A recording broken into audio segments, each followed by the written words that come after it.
As we approach the 1 year anniversary of a bill that would allow non-citizens to acquire a driver's license, we discuss the preparations underway to make this law a reality. We have an exclusive with Christian Moreno from El Pueblo Unido of Atlantic City. It's all here on the next Latino Motion. Join us. Choose to get lost in the woods to gain experience in forest management. Choose to travel through time to understand the past.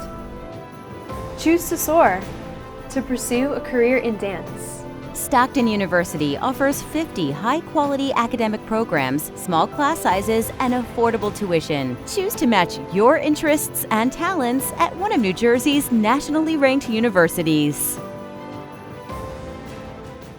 Latino Motion with Bert Lopez is presented by Latino Motion Public Affairs Media, a New Jersey nonprofit corporation, and Stockton University.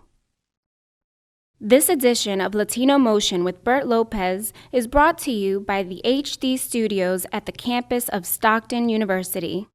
Funding for Latino Motion is provided by Atlanticare, offering primary, specialty, and urgent care, plus surgery and more. Atlantic City Electric, energy for a changing world.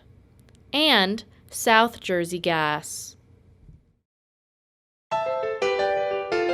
Welcome to Latino Motion, a weekly interview show highlighting issues impacting New Jersey's Latino community while advancing understanding of Latino cultural heritage and contributions to our society. And here is your host, Bert Lopez.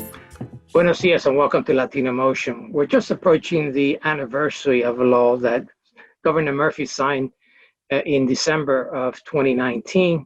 And we're here with Christian Moreno to talk about that law that would allow undocumented individuals to have a driver's license. Christian Moreno, welcome to Latino Motion.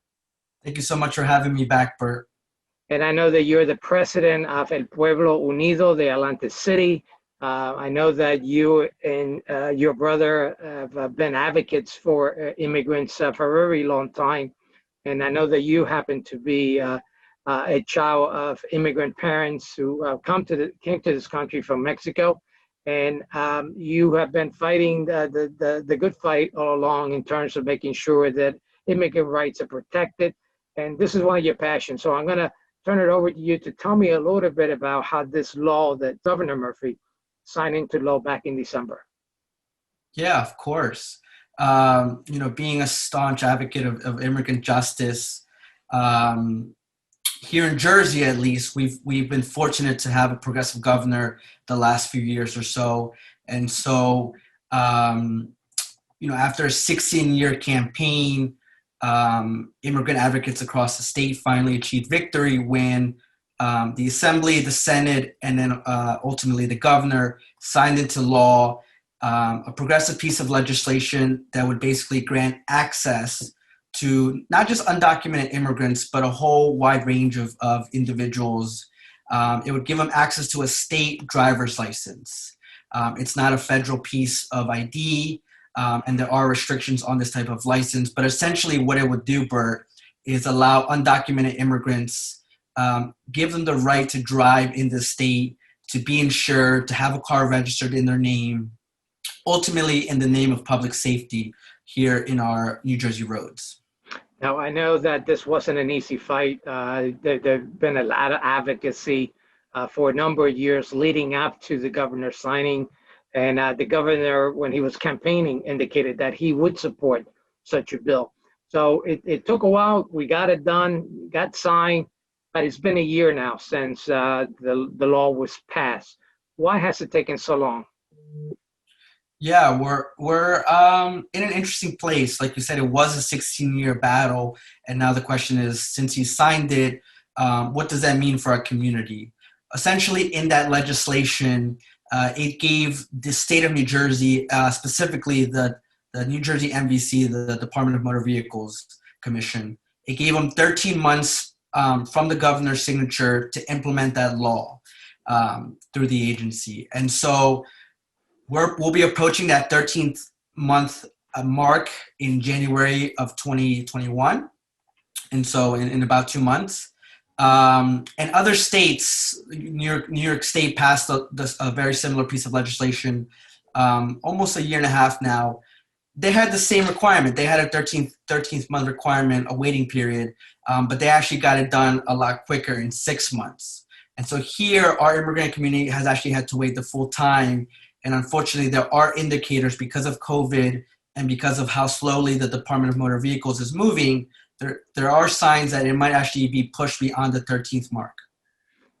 So I understand that some who have fought against this measure have indicated that there may be some consequences for individuals who are undocumented that apply for the driver's license. Is that true in your opinion? Is there a risk to immigrants who apply for this license? So we've been having community workshops here in Atlantic City and the county, and we're giving our community the full picture of what it would mean to apply and ultimately have this license, this driver's license. There are pros, and that's the ability to almost live with dignity, right? Ability to drive to the doctors, take their kids to school, pick up groceries, and just live and drive on the road safely. But we also tell our community that there are potential risks with any type of legislation like this. And so some of these risks are the ability to be outed. And so what I mean by that is that immigrants live in the shadows right now, and we live in a world where we're not trying to be detected by ICE or any other agency like that. And so there's always fear mongering with this type of legislation. And in this case, it is partially true because our community, when applying for these licenses, will be put into a centralized database that the state has access to. We're not saying a federal agency like ICE will have access to this database. We're saying the opposite.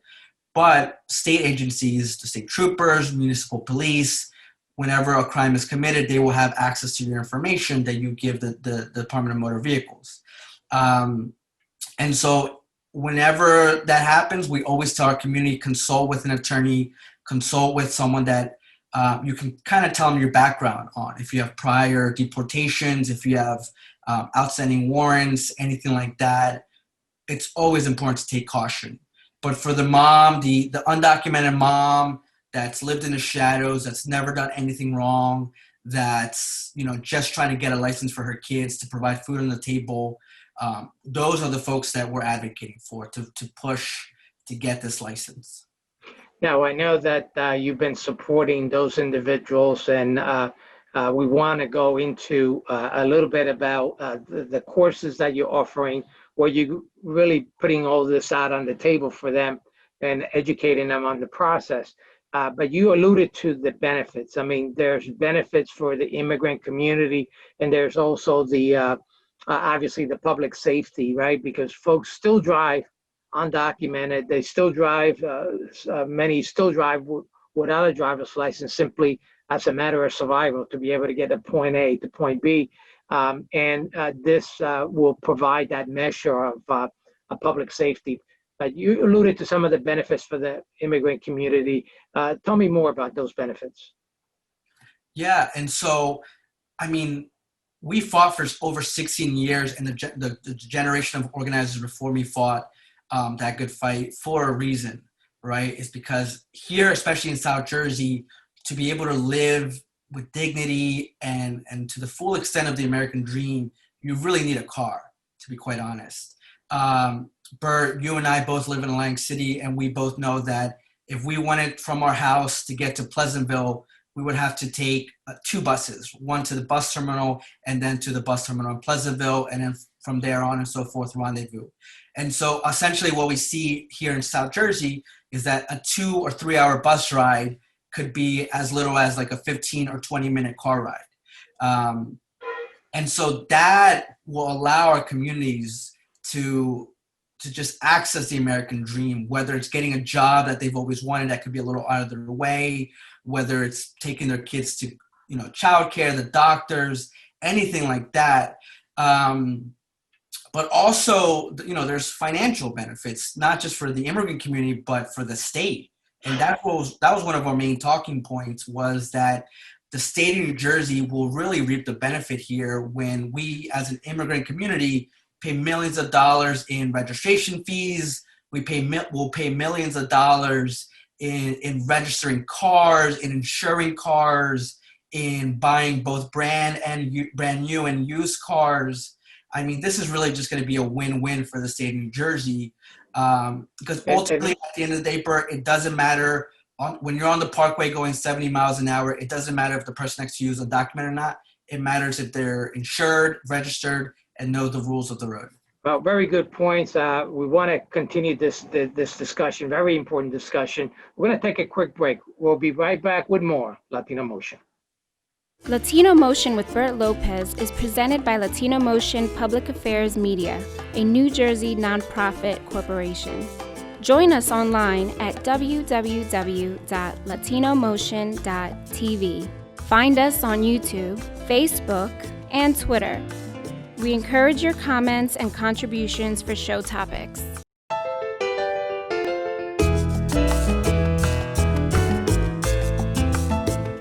Welcome back to Latino Motion. We continue our discussion with Christian Moreno, who is the president of El Pueblo Unido of Atlantic City.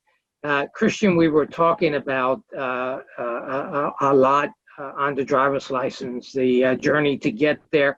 And now that we're upon the anniversary of 1 year since the law has passed, it sounds like we're pretty close. Now, you indicated that it may not be January when motor vehicle is ready to allow undocumented individuals to apply for the license. Do you have an idea of when you think it will materialize? Unfortunately not, Bert. In speaking with a statewide group of community activists and organizers that helped pass this law, really the New Jersey Department of Motor Vehicles has not been so talkative with our group. And so a lot of this is actually just speculation. We at this moment in time, organizers across the state don't actually know the official requisites for this license that will be coming out soon. And because of that, ultimately, we don't know the date that this law will actually be implemented. Now, there is a hearing within the Department of Motor Vehicles on December 8th. And so hopefully at that date, we'll know a little bit more about this. And so a lot of this, we're just really preparing our community in advance of this official release. And when I mean preparing our community, making sure their IDs are up to date, making sure they have, bills in their name, making sure they're studying the materials right now and getting prepared to take that driver's exam when it is made available and when we do know the date.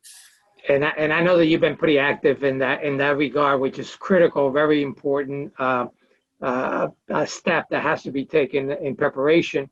You have gone a step further and are beginning to offer driver's license training, if you will, basically like the type of training we will get to pass the driver's test, getting everyone organized and ready to do that. Tell me about those classes, where they're taking place, how often, and what are you really basically sharing with your audience?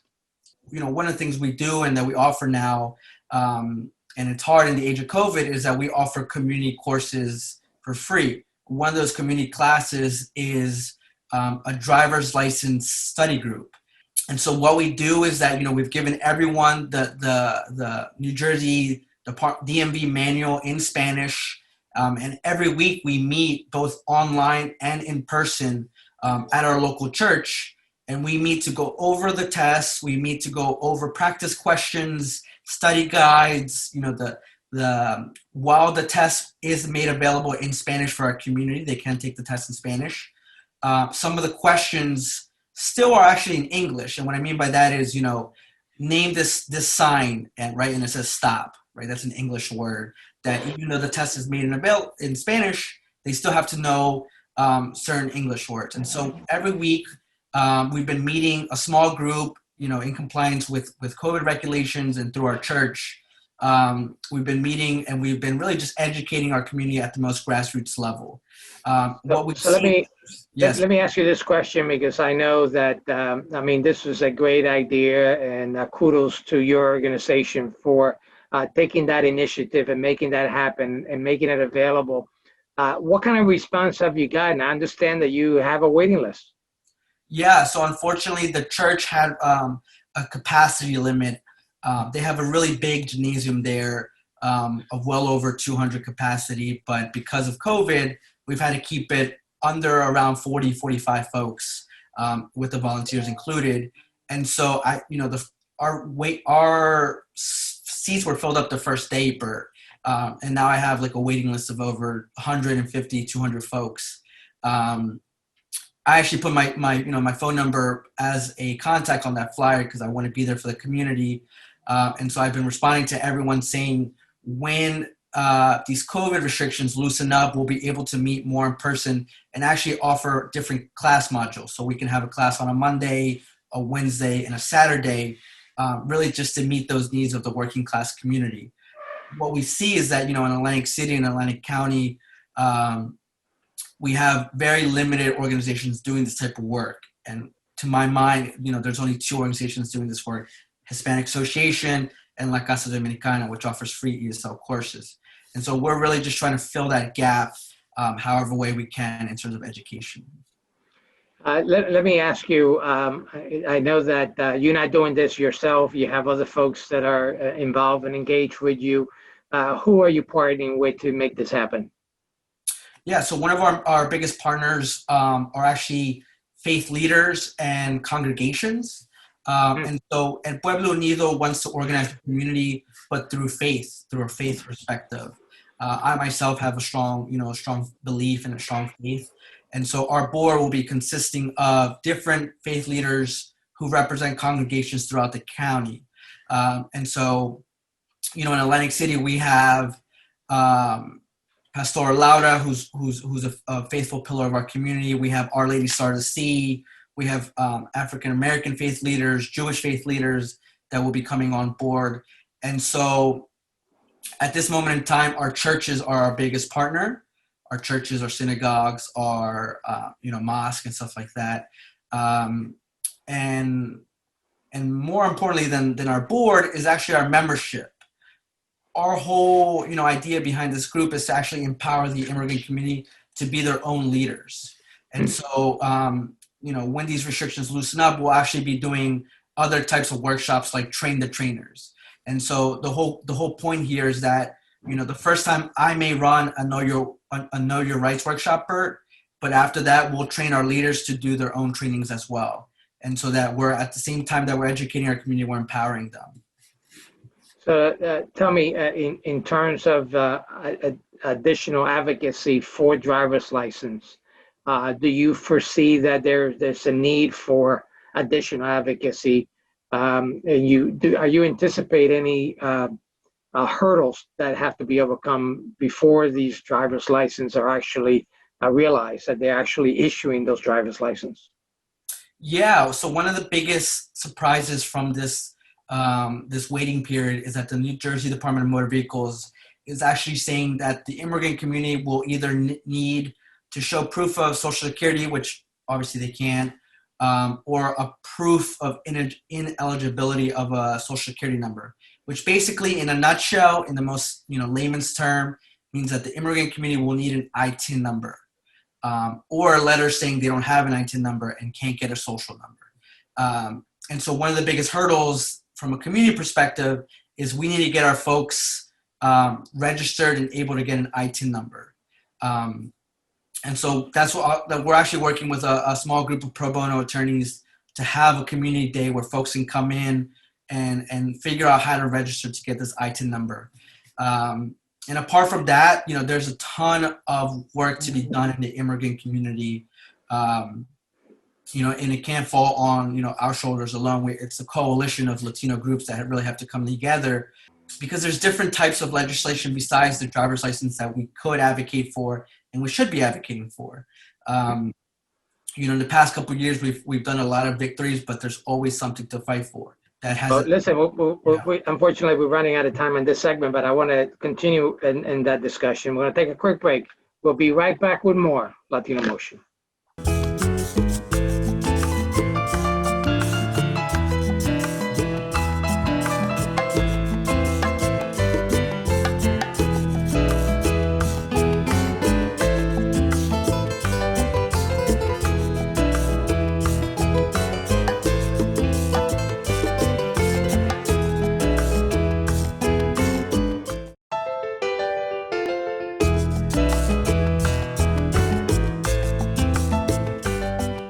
back to Latino Motion. We continue our discussion with Christian Moreno, the president of El Pueblo Unido of Atlantic City.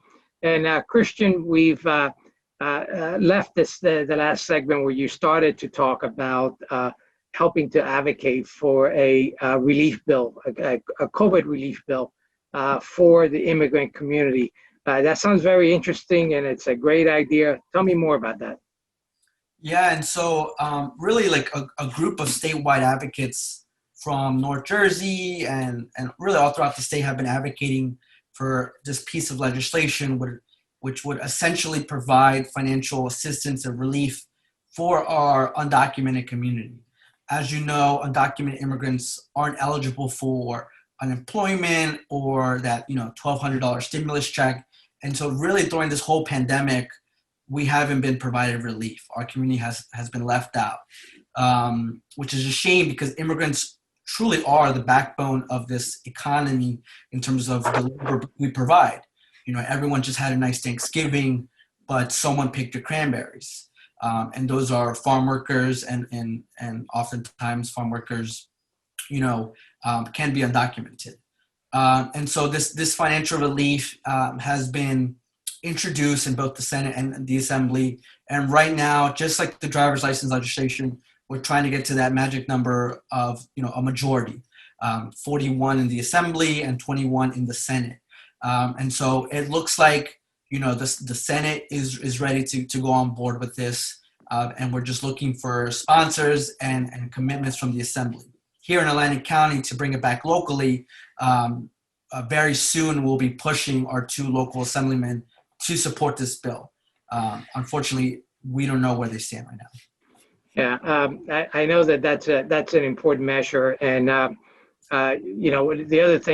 other important point is that the immigrant community adds to the economy as consumers, right? So they're buying the groceries, they're paying the sales tax for the goods, so they add to the economy and the health of the economy in the city and certainly around the country.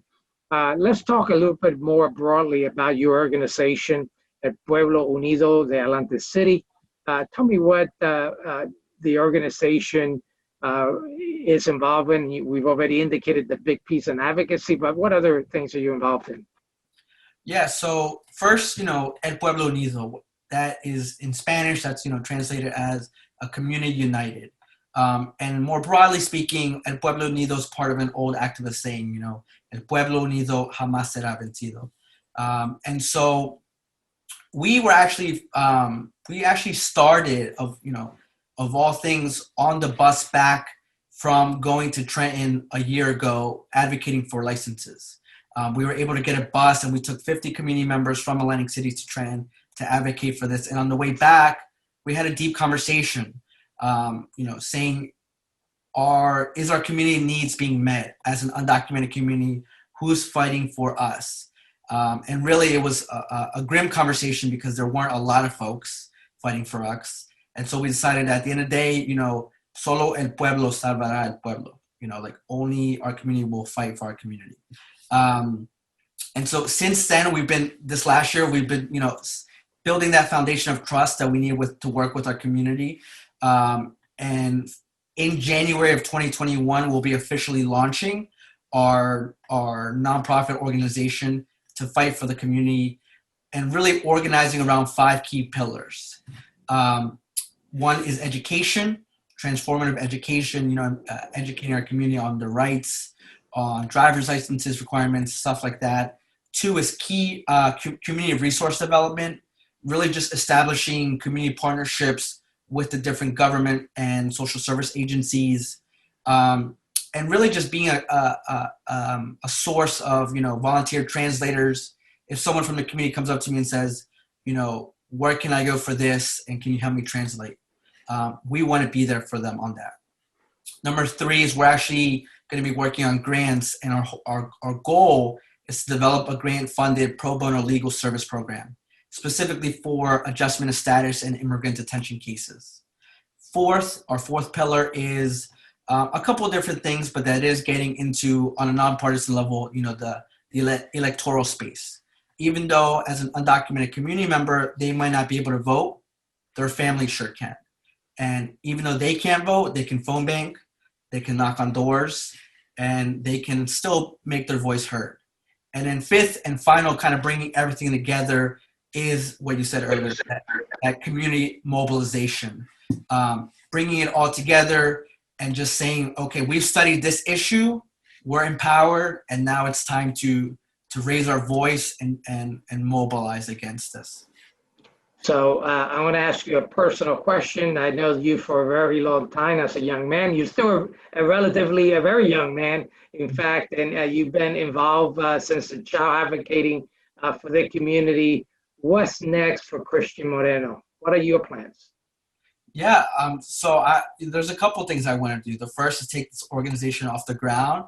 But mostly is, to one day I can say that I've graduated law school and actually be this immigration attorney that, we're trying to get for our community. At the end of the day, there just aren't that many immigration attorneys in this area. And we want someone that's not necessarily about profit, but about the community. And so in the end, I do hope to become an immigration attorney. And, somewhere down the road, there's the legal space and there's the political space. And so I think we need to occupy both. And I would eventually, in my hometown of Atlantic City, born and raised, I would like to try to take a crack at city council and advocate for our community at the local list of levels. Oh, that's very ambitious, and certainly I'm sure you'll be able to accomplish all those goals. Tell me your take in terms of Atlantic City and its responsiveness to the Latino community. Yeah, unfortunately, there's a lot of work to be done in our city as well. We have a large Latino population, over 11,000 folks. And within that population, we have a sizable undocumented immigrant population. And so while there may be resources out there, and we have great institutions and agencies like the Atlantic City Police Department, Stockton, Atlantic Cape, the City Hall, we want to make sure that our community feels they have access to those resources and that they truly do, are able to take advantage of these resources. And so one of our goals that we want to do is a community needs assessment for the immigrant community. These agencies and different institutions have translators on staff? Does our community feel they can access that space? Can they walk into that? Do they know it's public and that they can walk right in there? Well, I'm sure that you're going to be able to move the envelope on a lot of that. I appreciate this very much. Por favor, saludos a la familia, tu papá and tu mamá, as well as your brothers. I'm sure they're very proud of all your accomplishments and your service to the community. So thanks again, Christian. And unfortunately, that's all the time we have. Thank you for joining us once again here on Latino Motion.